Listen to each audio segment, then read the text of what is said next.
Hey everybody, कैसे हो आप? आई होप सब कुछ बढ़िया चल रहा होगा। हम आपके लेके आ गए हैं फ्लेम एम्बर का एपिसोड नंबर 158। अगर आपने अभी तक पिछला एपिसोड नहीं देखा है तो कोई बात नहीं, इस एपिसोड की रिकैप में आपको चीजें मालूम पड़ जाएंगी। वैसे भी हम कुछ चैप्टर्स को स्किप कर रहे हैं। बात ऐसी है कि जहाँ पे पिछला एपिसोड एंड हुआ था कि आगे के 2-3 चैप्टर्स इतने घटिया तरीके से बताए गए हैं कि अगर मैंने उन्हें इंक्लूड किया तो अब में से आधे लोगों का स्टोरी के ऊपर इंटरेस्ट चला जाएगा। क्योंकि बात ऐसी थी कि पिछले एपिसोड के एंड में जियान अपनी कल्टीवेशन केव में एंटर कर चुका होता है, लेकिन हमें आगे के कुछ चैप्टर्स में लगातार यही दिखाया गया है कि कल्टीवेशन केव कैसी है और इसके फीचर्स क्या है। बेसिकली बातें चल रही होती हैं जियान, म्यूइंग और बाकियों के बीच में। क्या रिकैप की कुछ खास जरूरत नहीं है, बस अब इतना समझ लो कि पिछला एपिसोड काफी लाइट था। एपिसोड की शुरुआत में जियान लोरेन माउंटेन से बाहर आया होता है, फिर ये सभी बर्निंग एसेंस पवेलियन लौट आते हैं। अब सेक्ट में आगे आने वाले कंपटीशन की तैयारियां चल रही होती हैं, लेकिन उससे पहले जमीन में से र्यून्स बाहर आने वाले थे। इनकी खबर करीब 6 महीने में फैलनी शुरू हो जाएगी और उसके लिए जियान और बाकी लोग चले गए होते हैं ट्रेनिंग करने। ये सभी गए होते हैं कल्टीवेशन केव्स की तरफ। हमें मालूम पड़ा था कि कल्टीवेशन केव्स 9 हिस्सों में बांटी गई है। इनके हर एक लेवल के साथ खतरे और एनर्जी डेंसिटी बढ़ते जाते हैं। चलो हम यही सब अपने इस एपिसोड की स्टोरी को शुरू करते हैं। अब तक जियान और उसकी टीम को कल्टीवेशन केव्स में एंटर करे हुए 5 दिन हो चुके होते हैं। हमें सबसे पहले फंक्शन पवेलियन की वो जगह दिखाई जाती है जो कि अक्सर खाली रहा करती थी। ये होता है एक मीटिंग का हॉल। यहाँ लोग तभी इकट्ठा हुआ करते थे जब कोई बड़ा इवेंट होने वाला हो। इस मोमेंट में जगह कई की फिगर से भरी होती है। हॉल के हेड सीट पे बैठे होते हैं जुलाओ, जिन्हें दूधी कॉन्टिनेंट में आने के बाद जियान ने मास्टर के रूप में एक्सेप्ट किया था। अभी जुलाओ का एक्सप्रेशन सीरियस होता है। उनके चेहरे पे कोई और इमोशन नहीं देखा जा सकता। उनके लेफ्ट और राइट में पवेलियन के सीनियर मेंबर्स होते हैं। ये होते हैं चिंगलाओ जो कि हेवन पैलेस के डेप्यूटी हेड थे और लिंग मेंशेंग जो कि अर्थ पैलेस के हेड होते हैं। हमें अर्थ हॉल के डेप्यूटी हेड शांग युआन भी दिखाए जाते हैं और साथ में देखते हैं ह्यूमन पैलेस के डेप्यूटी हेड म्यू जुजी। जब कुछ और लोग यहाँ पे आके इकट्ठे हो गए थे, चेंग यू जो कि फंक्शन पवेलियन की बाहरी पवेलियन को संभालते हैं, वो पूछते हैं मीटिंग इतनी अर्जेंट क्यों है, आखिर हुआ क्या है। इस पे जुलाओ ने अपने हाथ को उठाया था। वो सबको शांत करते हैं। एल्डजू कहते हैं अभी तो और लोगों का आना बाकी है। ये सुन के चेंग यू ने और सवाल पूछने बंद कर दिए थे। भले उनके साथ और भी कई लोगों को जिज्ञासा हो रही हो, लेकिन इन सभी को पता होता है कि अगर पवेलियन ऐसी मीटिंग हेल्ड कर रही है तो उसका कारण जरूर होगा। कुछ पलों के बाद हॉल का दरवाजा खुला था। हमें तो बुड्ढे दिखाई देते हैं। इनमें एक आदमी तो एक औरत थी। इनकी मौजूदगी ने सभी के ध्यान को आकर्षित कर लिया था। भले इनकी एज काफी हो चुकी हो, तभी ये दोनों अपने आप को एक अथॉरिटी से भरे औरे के साथ रखते थे। आगे चल रहा बुड्ढा बोलते है, जूजिन तो तुम्हें बस हम अब याद आए हैं। इस बुड्ढे की बात सुन के चिल्लाओ का चेहरा स्टिफ हो गया था। वो तुरंत ही सभी को बताते हैं दोनों बुड्ढे बुढ़ियों के बारे में। ये होते हैं टियान लाओ और डी लाओ। ये कहना गलत नहीं होगा कि फंक्शन पवेलियन के लेजेंडरी फिगर्स थे। इनकी पावर्स के बारे में लोगों को इसलिए पता नहीं होता क्योंकि ये दोनों तभी अपीयर हुए हैं जब सेक्ट के ऊपर कोई बड़ा खतरा आ गया हो। वहीं पे जुलाओ के साथ इनका रिलेशनशिप काफी पेचीदा होता है। ऐसा लगता है भूतकाल में इनके बीच में मिसअंडरस्टैंडिंग रही है। चिंगलाओ कहते हैं टियान लाओ डी लाओ अब दोनों का यहाँ पे आना कैसे हुआ। अभी टियान लाओ का चेहरा गुस्से से भरा था।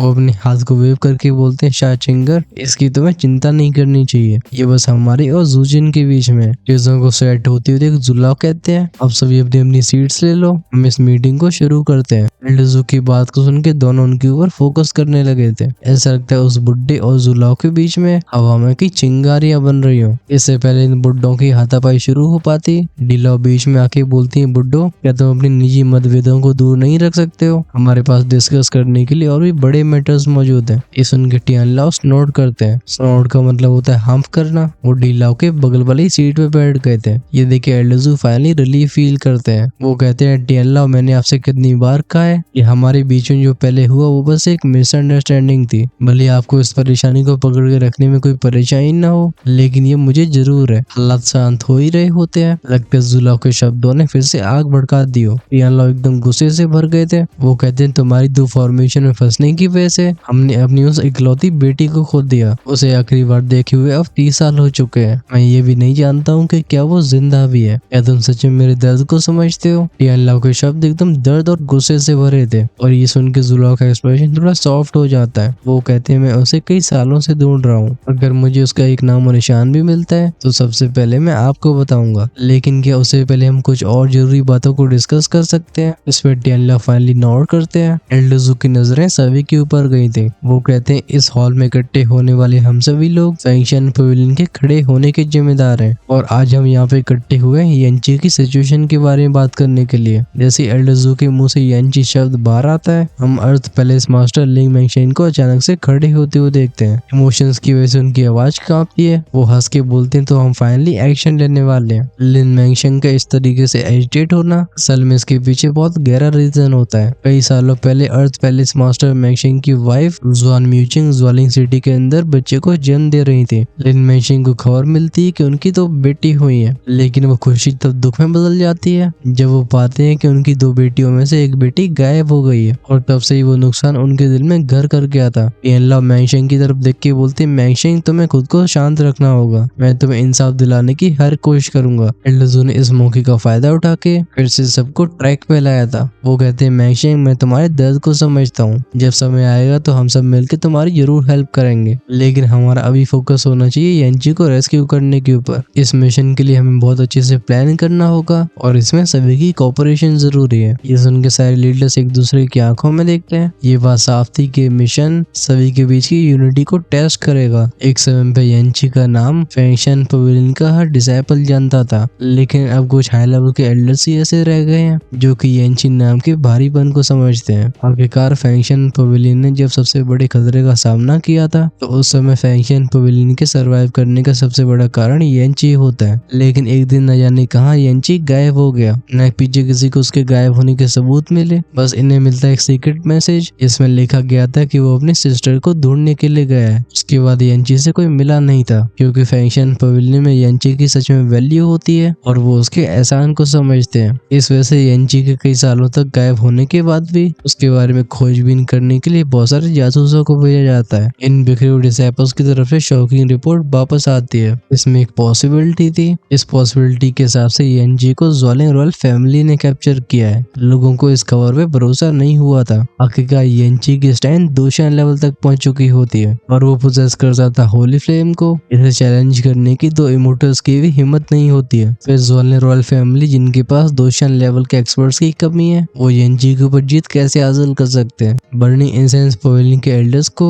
इस मिस्ट्री ने बहुत समय तक परेशान किया था। आखिरकार फैंक्शन पवेलियन के पवेलियन मास्टर कल्टीवेट कर रहे होते हैं। सेक्ट की जिम्मेदारी छोड़ी गई थी जुला के कंधों पे। एल्डरजू जल्दबाजी में कोई गलत एक्शन नहीं लेना चाहते थे। इस वजह से भले बाकी के लोग येंची को रेस्क्यू करने के बारे में बात कर रहे हो, जुला को प्रूफ चाहिए होता है। चेंगयू जो कि शुरुआत से येंची के एक फॉलोवर रहे थे, वो फिर से खड़े होके बोलते हैं कि हमें येंची की कोई खबर मिली है। इस पे जुलाओ ने नोट किया था। वो कहते हैं हाँ ये बात कंफर्म हो चुकी है, येंची सच में ज्वालिंग रॉयल फैमिली के हाथों में। ये सुन के चेंगयू ने अपने हाथ क्लेंच कर लिए होते हैं। उनका एक्सप्रेशन डार्क था। चेंगयू कहते हैं अगर ऐसी बात है तो समय आ गया एक्शन लेने का, हम इस बार फेल नहीं हो सकते हैं। अर्थ हॉल के पैलेस मास्टर लिंग मैंगशेन कुछ सोचने के बाद बोलते हैं ज्वालिंग रॉयल फैमिली को लेके भी बहुत सारी चीजें राज बनी हुई हैं। इस वजह से अगर हम येंची को बड़ी मुसीबत में नहीं डालना चाहते हैं तो हमें केयरफुली आगे बढ़ना होगा। लिंग मैंगशेन की बात से कई लोग एग्री करते थे। लिंगलाओ कहते हैं तो चलो इसकी स्ट्रेटजी बनाई जाए। ज्वालिंग रॉयल फैमिली की पावर को कोई डिनाई नहीं कर सकता है। ऊपर से इनके पास 3 लीजेंड्स होते हैं, इनमें भी ड्रैगन लविंग लीजन सबसे बड़ा खतरा था। आखिरकार पूरे ड्रैगन लविंग लीजन के मेंबर्स की स्ट्रेंथ कम से कम 8 स्टार 2 एम्पर लेवल की होती है और इनमें कुछ 9 स्टार 2D लेवल तक भी पहुंच चुके थे। खासकर इनका जो कमांडर है, कहा जाता है कि वो 2 में ब्रेक थ्रू करने के काफी करीब आ चुका है। ये कहना गलत नहीं होगा कि ये फोर्सेस पर शुरुआत है। ज्वालिंग रॉयल फैमिली की असली पावर ये अब तक छिपी हुई है। जब हॉल में साइलेंस काफी समय तक फैला रहता है, एक एल्डर खड़े होकर पूछता है तो क्या हमें पता है कि येंची को कहाँ पे रखा गया है। जुलाओ बताते हैं हमारी इंटेलिजेंस के हिसाब से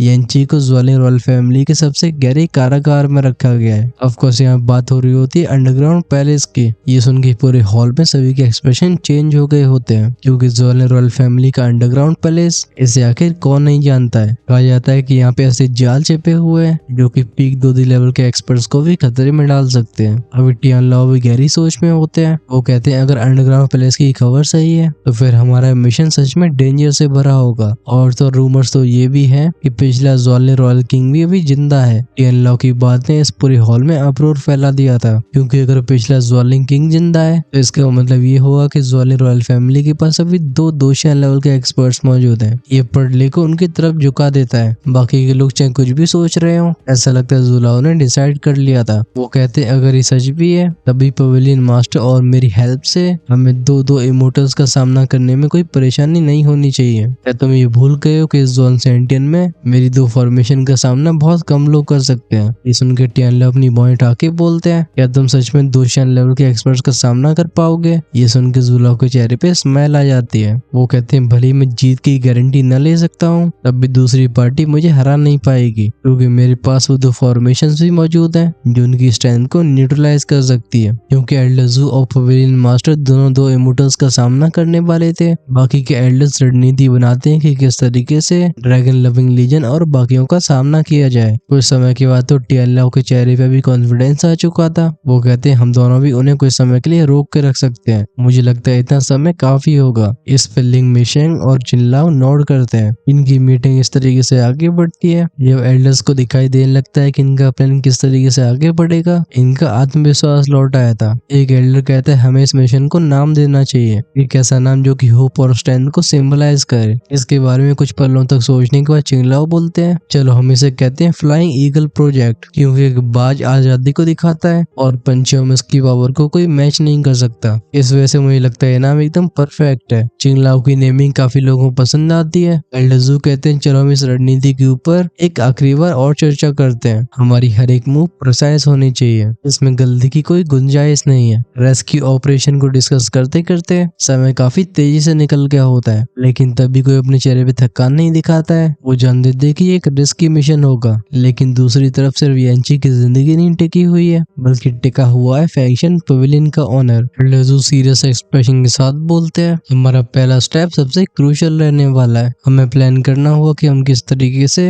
ज्वालिंग सिटी के अंदर जाएंगे। आखिरकार ज्वालिंग रॉयल फैमिली की इनर वर्किंग्स इतनी आसान नहीं है, क्योंकि फैक्शन पवेलियन और ज्वालिंग रॉयल फैमिली के बीच में काफी पुरानी दुश्मनी रही है। दोनों ही फैक्शंस के पास एक दूसरे की जानकारियां होती हैं। जुला और बाकियों को पता होता है कि भले वो ज्वालिंग रॉयल पैलेस के अंदर एंटर भी कर जाए तब भी अंडरग्राउंड पैलेस की सिक्योरिटी कुछ अलग ही स्तर पे है। दूसरा इशू ये होता है कि दोनों ही फैक्शंस ने एक दूसरे के इलाकों में कई जासूस बिठा के रखे हैं। अगर अचानक से इतने सारे एल्डर्स गायब होंगे तो फिर दूसरी पार्टी को उसकी खबर जरूर पहुंचेगी, और जुल्ला का ग्रुप ऐसा बिल्कुल नहीं चाहता था। एक एल्डर कहता है सच में ये हमारी टॉप प्रायोरिटी रहनी चाहिए। भले म्यूजिजी अपने चेहरे पे सीरियस एक्सप्रेशन दिखा रहे हो, लेकिन वो फाइट करने के लिए एकदम रेडी थे। वो कहते हैं यहाँ पे बर्निंग इंसेंस पवेलियन की स्ट्रॉन्गेस्ट फोर्स इकट्ठी हुई है, अगर ऐसी लाइनअप मूव करती है तो ये डेफिनेटली औरों को ध्यान को खींचेगी। लगता है अर्थ पैलेस मास्टर लिंग मैंशन को इस परेशानी का समाधान मिल गया था। वो कहते हैं ये कोई बड़ी बात नहीं है, मुझे लगता है यहाँ पे मौजूद सभी ने उन हाई लेवल की स्किल्स को प्रैक्टिस किया होगा जिनसे खुद के अवतार बनाए जा सकते हैं। इन अवतार का चाहे ऑरा हो या फिर हो अपीयरेंस, ये बिल्कुल हमारे जैसे ही लगते हैं। वो कहते हैं भले इन अवतार्स के पास हमारी ऐसी फाइटिंग स्ट्रेंथ हो, लेकिन दूर से ऑब्जर्व करने वालों को ये बड़ी आसानी से चकमा देख पाएंगे। मुझे लगता है जब तक कोई बड़ा बदलाव नहीं होता चीजों को संभाला जा सकता है। इस सुझाव को सुनकर टियानला की आंखें चमकने लगी थी। वो सिर्फ इस समाधान से ही खुश नहीं थे,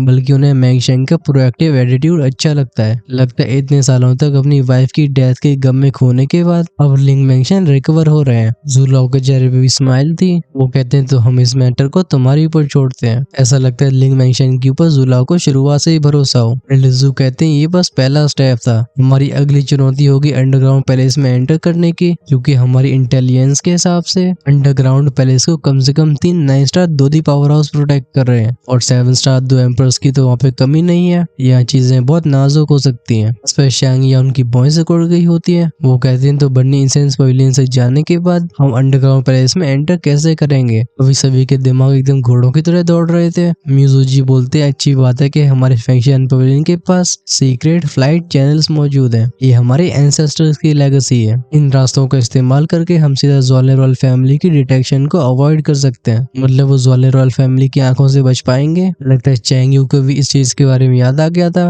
वो कहते हैं ओह क्या आप उन फ्लाइट चैनल्स की बात कर रहे हो जिन्हें हमारे पवेलियन मास्टर ने स्थापित किया था। म्यूजिजी नोड करके बोलते हाँ, वो रास्ते अब भी ज्वालिंग रॉयल फैमिली की आंखों से छिपे हुए हैं। आगे बोलने वाले टियानला होते हैं। वो कहते हैं अंडरग्राउंड पैलेस के 7 लेवल्स हैं और इनके हर एक लेवल के साथ डेंजर भी बढ़ता जाता है। मुझे लगता है यांची को अंडरग्राउंड पैलेस के सबसे गहराई में रखा गया होगा, यानी कि 7th लेवल। ये सुन के एल्डरजू नोड करते हैं। वो कहते हैं जब मैं पिछली बार जियान के साथ अंडरग्राउंड पैलेस में गया था तो मुझे बस 1st फर्स्ट फ्लोर तक जाने का मौका मिला था, लेकिन जब हम वापस लौट रहे थे तब मैंने अंडरग्राउंड की गहराई में से एक फायरी सेंसेशन फील करी थी। मुझे लगता है वो ऑरा डेफिनेटली येनची का था। एल्डरजू की बात को सब लोग ध्यान से सुन रहे थे। हम एक एक को एग्री करते हुए देखते हैं। म्यूजुजी के चेहरे पे थोड़ा सा चिंता से भरा एक्सप्रेशन आ चुका था। वो कहते हैं जो फॉर्मेशन अंडरग्राउंड पैलेस को प्रोटेक्ट कर रही है वो बहुत पेचीदा है। मुझे लगता है हमारी स्ट्रेंथ भी उसे तोड़ने के लिए काफी नहीं होगी। इस पे एल्डरजू भी साय करते हैं। वो कहते हैं हम और ज्यादा एल्डर्स को इस प्लान में शामिल नहीं कर सकते, क्योंकि उन पवेलियन एल्डर्स को फैक्शन पवेलियन की स्थिति को संभालने की जरूरत है। वहीं पे ह्यूमन पैलेस और हेवली पैलेस के पैलेस मास्टर उपलब्ध नहीं है। फिर से सबके चेहरों को लटकते हुए देख अर्थ पैलेस मास्टर लिंग मैंगशेंग कहते हैं ठीक है, आप सभी को 7 स्टार या 8 स्टार दो एम्पर्स की चिंता नहीं करनी होगी, इन्हें मेरे ऊपर छोड़ दो। अर्थ और ह्यूमन पैलेस के डेप्यूटी हेड चैंग युआन और म्यूजुजी एक दूसरे की आंखों में देख के नोट करते हैं। फिर वो कहते हैं हम 9 स्टार दो एम्पर्स को संभालेंगे। ऑफ कोर्स यहाँ पे एक एक्सपर्ट से फाइट करने की बात हो रही थी। इन दोनों की बात को सुनकर टियानलाओ वॉइस रिकॉर्ड के बोलते हैं क्या तुम सर्टेन हो, क्योंकि एक 9 स्टार दो एम्पर की स्ट्रेंथ ये 8 स्टार दो एम्पर को बहुत पीछे छोड़ देती है। इस चीज को एल्डरजू भी समझते थे। वो कहते हैं शैंग युआन और म्यूजुजी तुम दोनों बस एक 9 स्टार दो एम्पर को संभालोगे, बाकियों को हम और टियानलाओ संभालेंगे। चैंग यू तुम्हारा काम होगा हमें सपोर्ट देना, जिससे हम जब चाहे अपने कदमों को पीछे खींच सकें। ये प्लान सभी को पसंद आता है। सभी लोग नोट करते हैं। चैंग यू पूछते तो हमें कब एक्शन लेना होगा। एल्डरजू कहते हैं 6 महीनों में। हमारे इंटेलिजेंस के हिसाब से उस समय जुआन सेंटियन में रियून्स बाहर आ रहे होंगे। तब जुआन ने रॉयल फैमिली खजानों को हासिल करने के लिए अपने ध्यान को उसकी तरफ भी लगाएगी और हमें मौका तभी मिलेगा। एल्डरजू की टोन को सुन के ऐसा लगता है जैसे वो सब कुछ सोच चुके हो।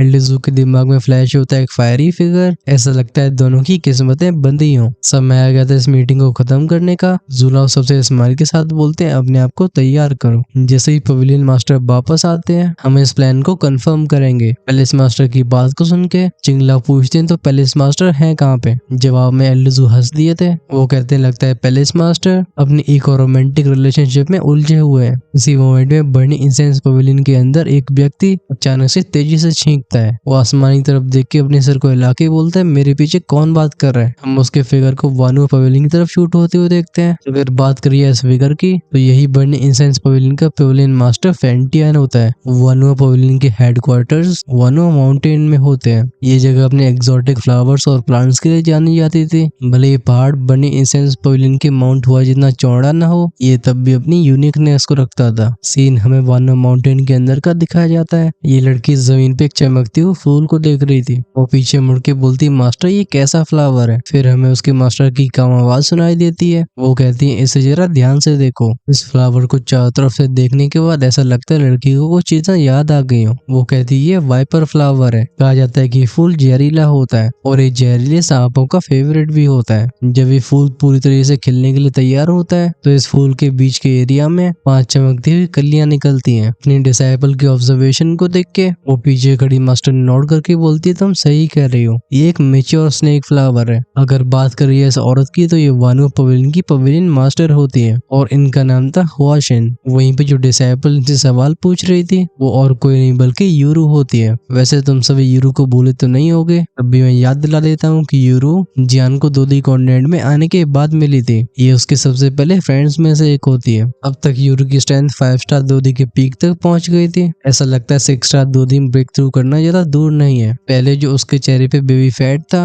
अब वो पूरी तरह से खूबसूरती में ट्रांसफॉर्म हो चुका होता है। ये लड़की किसी को भी डिस्ट्रैक्ट करने के लिए काफी होती है। ऐसा लगता है इस फूल को देख के यूरू इसमें खो गई हो। जब उसकी मास्टर हुआशिन ये देखती है वो कहती है क्या तुम अभी उस लड़के के बारे में सोच रही हो। ये सुन के यूरू हेस्टेट करने लगती है। वो कहती है नहीं नहीं मास्टर। इतना कहने के बाद वो नोट कर ही देती है। वो कहती है हाँ मास्टर मैं उसके बारे में जानना चाहती हूँ। हुआशिन अपनी डिसाइपल की फीलिंग्स को अच्छे से समझती थी। वो कहती है उस लड़के जियान ने जब से फैंक्शन पवेलियन को ज्वाइन किया है तब से उसके चुनाव काफी अजीब रहे हैं। पॉइंट्स ग्रैबिंग कंपटीशन के चैंपियन होने के बाद भी उसने बर्निंग इंसेंस पवेलियन के सबसे कमजोर पैलेस को चुना। हालांकि मैं नहीं जानती हूँ कि उसने ह्यूमन हॉल को क्यों चुना है, लेकिन मुझे लगता है उसके अपने प्लान्स होंगे। ये सुन के यूरू नोड करती है। वो जियान की तरफदारी करती हुए बोलती है मास्टर आप सही कह रही हो। जियान बिना सोचे कुछ नहीं करता है। वॉशिन आगे बताती है कि सेक्ट को ज्वाइन करने के बाद फैंक्शन पवेलियन के एल्डर जुजिन जियान और उसके साथियों को रॉयल फैमिली लेके गए। हालांकि वहाँ पे कुछ कॉन्फ्लिक्ट्स हुए थे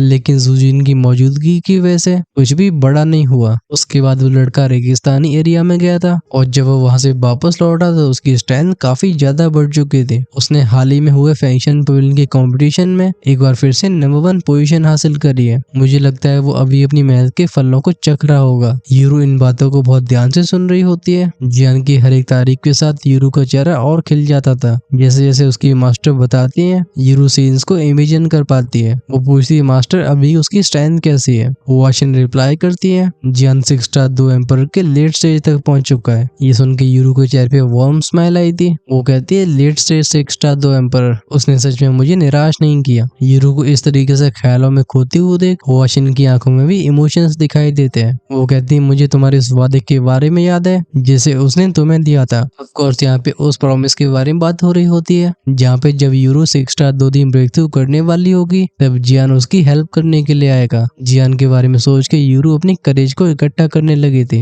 वो फाइनली बोलती है, मास्टर मैं आने वाली रूल्स की जर्नी में जियान के साथ जाना चाहूंगी। इस पे हुआशन ने अपनी बॉय उठा ली थी, लेकिन कुछ सोचने के बाद वो इवेंचुअली नोट करती है। वो कहती है, ठीक है, सिर्फ तुम्हारी वजह से मैं उन सभी ऑब्जेक्शंस को दबाने की कोशिश करूंगी जो कि तुम्हारे ऐसा करने से उठने वाले हैं। जब विपरीत परिस्थिति में उसकी मास्टर उसके साथ खड़ी होती है, यूरू अंदर से रिलीफ और ग्रेटिट्यूड फील करती है। वो बाव करके बोलती है, मास्टर थैंक यू। भले ही कहा जाता हो कि वानो पवेलियन और फैशन पवेलियन के बीच में काफी गहरी दुश्मनी है, यूरू की मास्टर तब भी उसका साथ देने के लिए तैयार थी। वाशिन कहती है, चिंता मत करो, भले मेरे और फैशन पवेलियन की दुश्मनी अब तक वैसे ही बनी रही हो, मैं तुम्हारे निजी मामलों में ज्यादा इंटरफेयर नहीं करूंगी। जब बात होती है दुश्मनी की, यूरू हेजिटेशन के साथ बोलती है, मास्टर क्या सच में आपके और फैशन पवेलियन के बीच की दुश्मनी मिटाई नहीं जा सकती? ये सुन के हुआशन का जेंटल एक्सप्रेशन अचानक से बदल गया था। वो कहती है, मिटाई जा सकती है? ये नामुमकिन है। जब तक ये आसमान ढह नहीं जाता या बने सेंस पवेलियन मेरे सामने घुटने नहीं टेक देता है, तब तक या वो रहेंगे या मैं रहूंगी। इन शब्दों के साथ चारों तरफ का स्पेस डिस्टॉर्ट होने लगा था। आसमान की हवा एकदम भारी होने लगती है। ऐसे टेरिफाइंग प्रेशर की वजह से यूरू को कई कदम पीछे लेने पड़े थे। जब यूरू अपने आप को स्थिर करने की कोशिश कर रही होती है, वानो पवेलियन में एक मिस्टीरियस फिगर अपीयर हुआ था। वो फिगर कहता है, शैनर मैं अपने गुनाहों की सजा लेने के लिए आया हूँ। सीन लौटता है वापस वाशिन की तरफ। यूरू के चेहरे के रंग उड़े हुए देख के वो जल्दी से खुद को शांत करती है। यूरू एक पैनिक की आवाज में कहती है, मास्टर क्या आप ठीक हो? जवाब में वाशिन ने नोट किया था।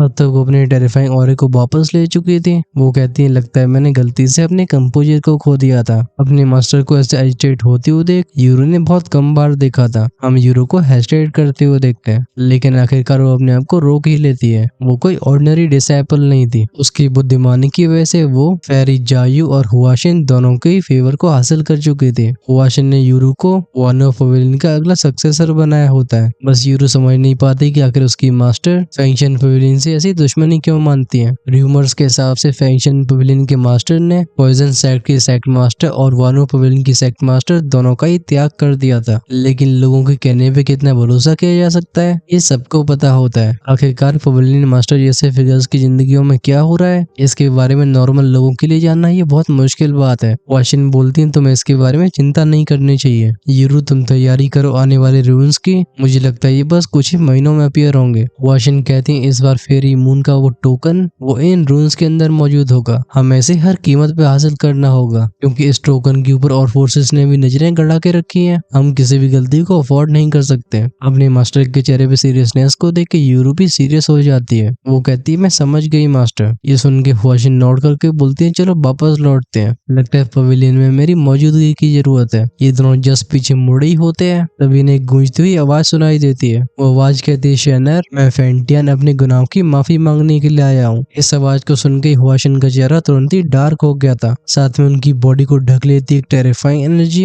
अच्छी बात है कि वो इस बार अपनी एनर्जी पे कंट्रोल कर पा रही थी। जैसे ही फिगर अपीयर हुआ होता है, वानो पवेलियन के 5 एल्डर्स इसे घेर लेते हैं। वो चिल्ला के बोलते हैं, घुसपैठिया। लेकिन जैसे इन 5 एल्डर्स की नजरें इस बंदे के ऊपर जाती हैं, इनके एक्सप्रेशन एकदम सीरियस हो जाते हैं, क्योंकि भले ही सामने के फिगर ने अपने ऑरे को दबा के रखा हो, वो दो इमोर्टल का इनेट सप्रेशन इन एल्डर्स ने से कई बार फील किया होता है। 5 एल्डर्स में से एक एल्डर कहती है, क्या तुमने पवेलियन मास्टर को इसके बारे में बता दिया है? दूसरी एल्डर बोलती है, हाँ मैंने बता दिया। वो भी बैक माउंटेन यूरू के साथ गई है। हो सकता है कि उन्हें वापस आने में थोड़ा समय लग जाए। इन 5 में से एक होती है हुआयन, जो हुआशिन के काफी करीब थी। इस औरत की स्ट्रेंथ होती है 9 स्टार 2 एम्पर की। भले ही बाकी के लोग इस घुसपैठिया से डर रहे हो, लेकिन हुआयन के बारे में ये नहीं कहा जा सकता था। वो अपनी आंखें नैरो करके बोलती है, फैंटियन हमारे वानो पवेलियन ने तुम्हारे फैशन पवेलियन के खिलाफ कोई एक्शन नहीं लिया है तो तुम बिना बुलाए यहाँ पे क्यों आ गए हो। अभी पवेलियन मास्टर फेंटियान के चेहरे पे दर्द भरी स्माइल होती है। वो कहते हैं क्या हुआ, मैं यहाँ पे लड़ने के लिए नहीं आया हूँ, क्या तुम मुझे शायना से बात भी नहीं करने दोगी। ये सुन के हुआयन के एक्सप्रेशन कोल्ड हो जाते हैं। वो कहती तुम्हारी मुझसे इस तरीके से बात करने की हिम्मत कैसे हुई, और जहाँ तक बात रही पवेलियन मास्टर की तो तुम उनसे मनचाहे नहीं मिल सकते हो। लगता है पवेलियन मास्टर फेंटियान भी थक चुके थे। वो कहते हैं मैं अपने आप को दोहराना नहीं चाहता हूँ। उनके चेहरे के हैवी एक्सप्रेशन को देख के हुआयन हेजिटेट करने लगती है। भले वो चाहे कितनी भी गुस्सा हो, लेकिन उसे फेंटियान और पवेलियन मास्टर हुआशन के बीच की स्टोरी मालूम होती है। हुआयन कहती है चले जाओ, हमारी पवेलियन मास्टर ने कल्टीवेशन में ब्रेक थ्रू कर लिया है, अगर तुम उन्हें मिल जाती हो तो इसका तुम्हें अफसोस होगा। ये सुनने के बाद भी पवेलियन मास्टर फेंटियान के चेहरे से वो कड़वाहट से भरी स्माइल जाती नहीं है, बल्कि अब तक और भी गहरी हो चुकी थी। वो कहते हैं मैं जानता हूँ कि मैंने अपनी लाइफ में बहुत गलतियां करी हैं, और अगर ये इसका अंत है तो यही सही। तभी अचानक से बादल कड़कने लगे थे, ऐसा लगता है पूरा वानुआ माउंटेन ही ट्रेम्बल होने लगा हो। फेस डिस्टॉर्ट होता है, हम देखते हैं हुआशिन को अपीयर होते हुए। वो ऐसी कोल्ड आवाज में कहती है फेंटियान लगता है तुम्हें मौत का सच में भय नहीं है। ये सुन के पवेलियन मास्टर फेंटियान कुछ समय तक बोलते नहीं है। वो फिर अपने सीने को खोल के अपनी आंखें बंद करके बोलते हैं शायनर मैं जानता हूँ कि मैंने तुम्हारे साथ गलत किया है, लेकिन तुम बस इतना समझ लो कि मेरी तुम्हारी फीलिंग्स हमेशा जेन्युइन रही है। लेकिन लगता है पवेलियन मास्टर हुआशिन को सुनना नहीं चाहती थी। वो कहती है इनफ, तुमने अपने निर्णय को बहुत पहले ले लिया था, और क्योंकि अब तुम खुद को लेके यहाँ पे आई गए हो तो फिर मेरी तरफ से अब कोई माफी नहीं होगी। ये कहने के बाद हुआशिन अपने सबॉर्डिनेट्स की तरफ मुड़ती है। वो कहती है ये इसके और मेरे बीच में। इस पे हुआशिन कुछ बोलना चाहती थी, लेकिन पवेलियन मास्टर हुआशिन की आंखों के उस पैनीपन को देख के वो अपने आप को शांत ही कर सकते थे। सारे एल्डर्स और डिसाइपल्स वापस जाते हैं, तभी क्रैकल क्रैकल की आवाज के साथ पेज जगह जगह पे फटने लगा था। वो चमकता हुआ आसमान अचानक से डार्क होता है। हुआशिन का ऑरा राइज हो गया था। वो कहती है फेंटियान मैं इस दिन का बहुत समय से इंतजार कर रही थी, तुमने मेरे ऊपर उसे चुना, इस वजह से अगर मेरी चाहत मेरी नहीं हो सकती है तो मैं इसे और किसी का भी नहीं होने दूंगी। ये कहते ही बूम की आवाज के साथ वो लाइफ और डेथ एनर्जी बढ़ गई थी फेंटियान की तरफ। सीन दिखाया जाता है हमें इस जगह से काफी दूर का। ये पॉइजन सैक की टेरिटरी की सबसे गहरी जगह होती है। इसी मोमेंट में एक औरत अपनी आंखें खोलती है, उसका एक्सप्रेशन एकदम डार्क था। अचानक से उसका फिगर डिस्टॉर्ट होता है, वो सीधी चली जाती है वानो पवेलियन की तरफ, और साथ में उसके मुंह से बाहर आती है एक चेतावनी से भरी आवाज। वो कहती है हुआशिन अगर तुमने उसे बिल्कुल भी चोट पहुंचाई तो आज वानो पवेलियन खत्म हो जाएगा। इन शब्दों के साथ हवा में एक किलिंग इंटेंट भी रह जाता है। इन शब्दों को सुन के पॉइजन सैक के बहुत सारे एल्डर्स की बॉडी ट्रेम्बल हो गई होती है। वैसे एक्साइटेड तो मैं भी काफी हूँ, हालांकि मैं इस मामले को स्किप कर सकता था, लेकिन इस एपिसोड के पहले पार्ट में हमने यांची को बचाने की स्ट्रेटजी जाननी है, और ये बहुत ही जरूरी कैरेक्टर है। वहीं पे दूसरा पार्ट जो कि बर्नी इंसेंस पवेलियन के पवेलियन मास्टर फेंटियान के बारे में था, वेल एक्चुअली में ये मुझे काफी इंटरेस्टिंग लग रहा था, इस वजह से मैं इसे एक्सप्लेन कर रहा हूँ। अगर आप चाहते हो कि मैं इसे स्किप कर दूं तो हम वैसा भी कर सकते हैं, क्योंकि बीटीटीएच गॉड्स की स्टोरी की खासियत और बुराई ये है कि इसमें अलग अलग रंग भरे हुए हैं। वैसे ये बात काफी ऑब्वियस है कि जब भी स्टोरी बड़ी होती है हम सिर्फ एक ही चीज के बारे में बात नहीं कर सकते हैं, हमें बिल्ड करनी होती ओवरऑल स्टोरी और स्ट्रॉन्ग कैरेक्टर्स। आपका इसके बारे में क्या ख्याल है कमेंट्स में लिख के जरूर बताना। वैसे नेक्स्ट एपिसोड की शुरुआत में हम इन तीनों पावरफुल एक्सपर्ट्स के ऊपर फोकस कर रहे होंगे, फिर सीन जाएगा किंग ज़ोर्लिन की तरफ और चीजें हमें मालूम पड़ रही होंगी सोल क्लैन और सोलोमन के बारे में। एंड में जाते जाते जियान 6 स्टार 2D के पीक पे पहुंचेगा। अगर आप इसे मिस नहीं करना चाहते हो तो चैनल को सब्सक्राइब करके बेल आइकन के बटन को ऑन करके रखो, जिससे रिलीज होते वीडियो सबसे पहले आपके पास पहुंचे। हमारी मेंबरशिप्स लगातार चल रही है, अगर आपसे नेक्स्ट एपिसोड का वेट नहीं होता है और आप उसे आज शाम को ही देखना चाहते हो तो डेफिनेटली ज्वाइन कर सकते हो हमारी मेंबरशिप को। ज्वाइन का ऑप्शन चैनल की होम पेज और सब्सक्राइब के साइड में मिलेगा। सारे नॉर्मल मेंबर्स के लिए हम नेक्स्ट एपिसोड को शाम को ही अवेलेबल करवा देते हैं। वहीं पे इमोर्टल लैंपर से उससे ऊपर वाले मेंबर्स एक नहीं बल्कि 2 एपिसोड आगे रहते हैं, यानी कि वो आज की शाम में ही परसों तक के एपिसोड को देख पाएंगे। चलो यहीं पे हम इस वीडियो को खत्म करते हैं। स्टे सेफ, टाटा, बाय बाय।